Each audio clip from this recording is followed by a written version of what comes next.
Welcome to Pindar Poetry. We hope you learned something new. You start by identifying the battery type and ratings because you must match charging and testing parameters. Once you know voltage and capacity, power down and remove the battery safely. This prevents shorts. Make sure you have a multimeter, charger rated for the battery, and protective gear. While preparing, inspect for physical damage, swelling, leaks, corrosion, and take photos. Transition now to measuring actual charge. That reading guides whether you repair, recalibrate, or replace the pack.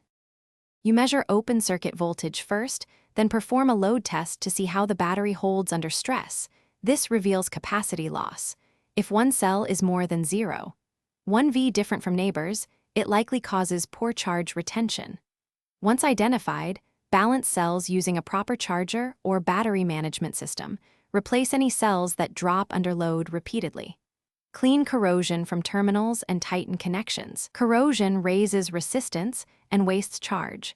Make sure to follow polarity and safety steps when swapping cells.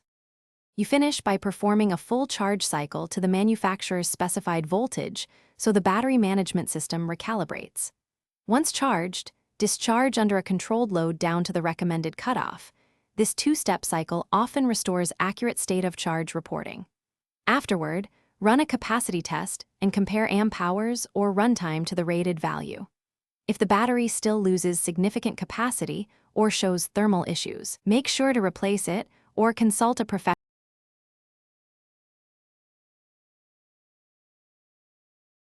Thanks for watching. Consider subscribing if we helped you.